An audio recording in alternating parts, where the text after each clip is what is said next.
What's good? What's good, everybody? Welcome back to another episode of The Urban Platform Speaks. Make sure to like and subscribe to the channel as you tune in and check out the content.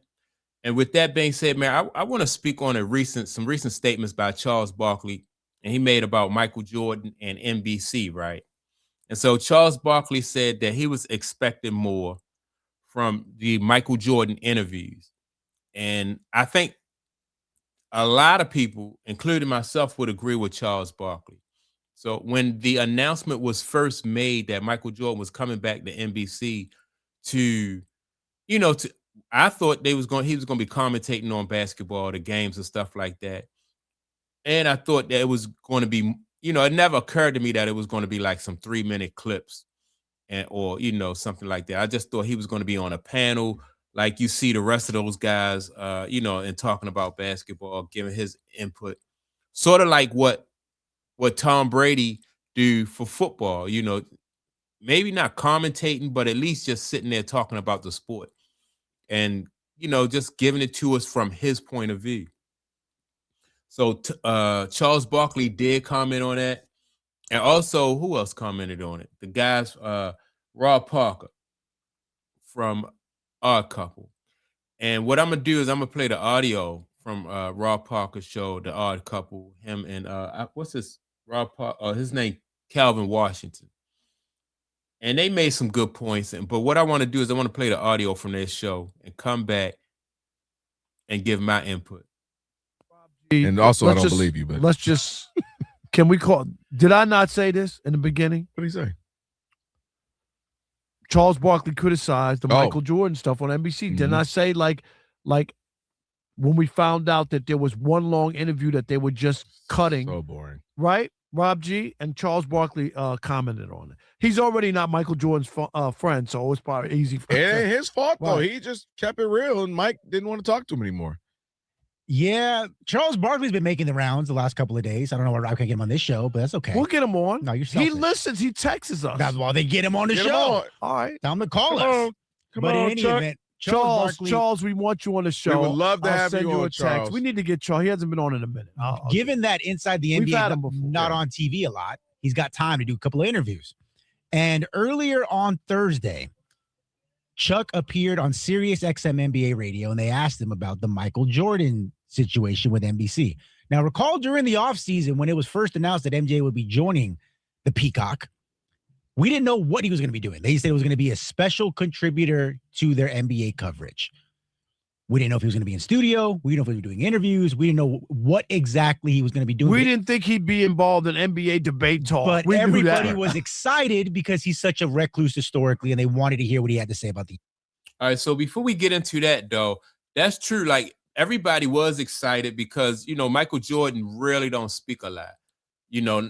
Not publicly. He don't really speak a lot. So people was, and also with the state of like what the NBA is now, as far as like ratings being down and attendance being down, so people was almost thinking about Mike is coming back to help to resurrect basketball, but it turned out not to be that.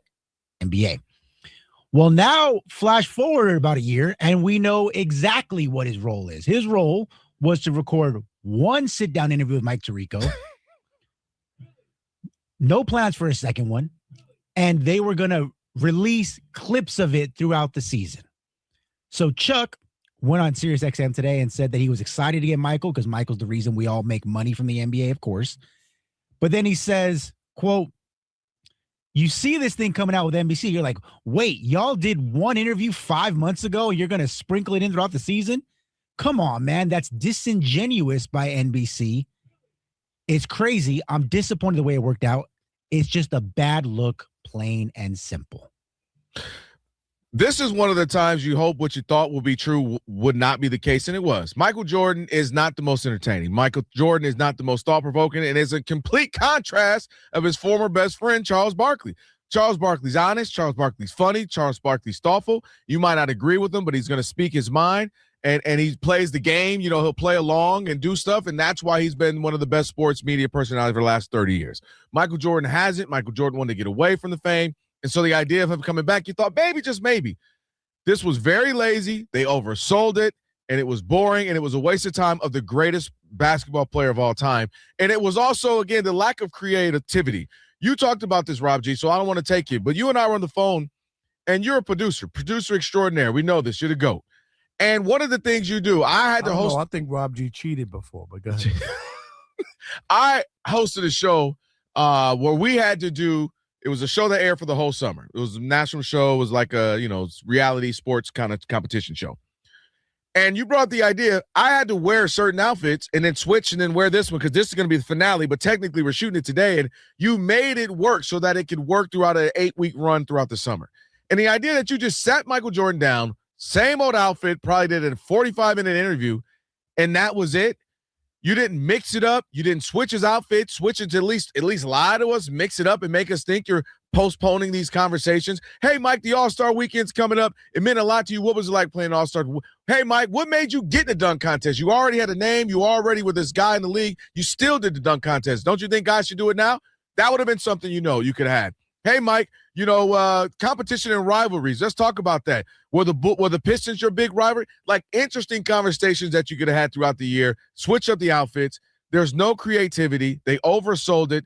And then to me, you lose the credibility now if you try to bounce back with anything. And Mike Tirico talked about he hopes that they do it again. He'd love to do it again. I don't want to see this again, do you? I don't think anybody wants to see it. I think for NBC though, this was they did oversell it, and I also think that it was a missed opportunity for NBC, right? Because when you have the opportunity to bring Mike on, then you gotta, they could have switched outfits and made it seem like it was a longer interview done at different times. I don't think that mattered. I think with Michael Jordan though, because he said it in that documentary that he did, that he didn't like the fame. He was tired of the fame that came with being like the face of the NBA. And so he really don't want to be in the public eye. And so that's why I think that it's hard to get Michael Jordan to speak on anything, or it's hard to get Michael Jordan to even do interviews, and he don't really want to do that. I think he feels like he gave everything that he had to give, he gave it during his 15-year playing career.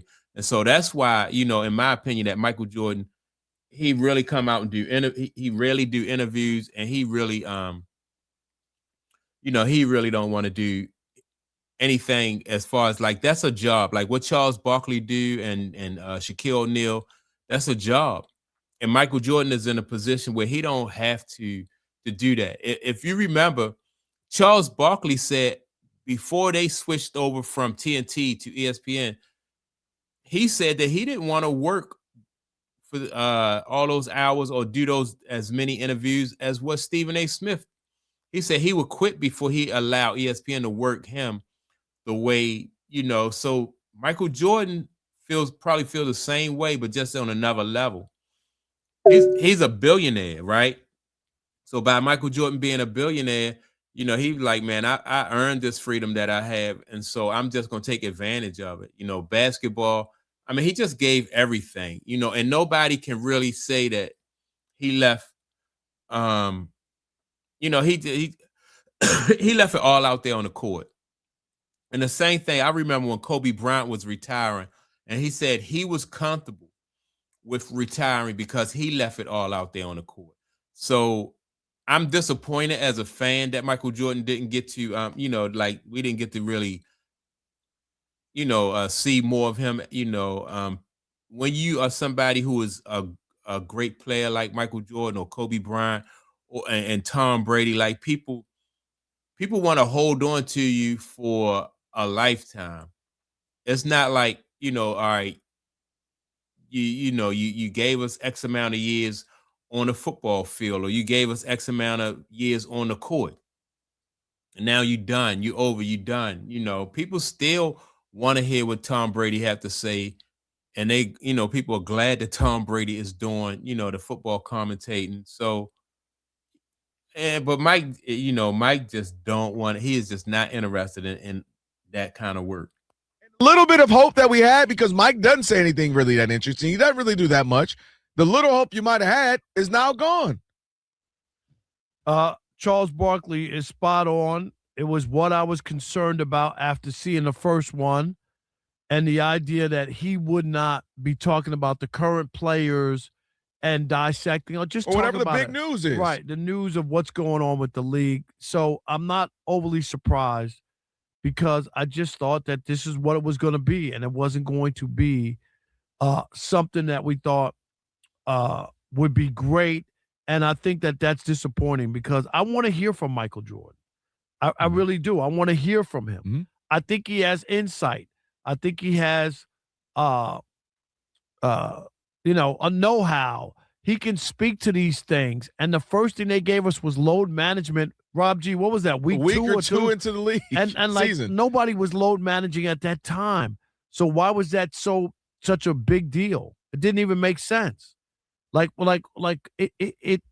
I just think that anything that a great player like I said, like Michael Jordan or Tom Brady, anything that they say, whether you feel like these guys are, like you think they funny or you think that they're, like they're charismatic, it really don't matter. People just want to be able to pick their brain and get their perspective on anything. I didn't have a problem with Michael Jordan's speaking on load management, and I thought he was more than qualified to speak on load management because that's not what they did in those days. Like that wasn't their mindset.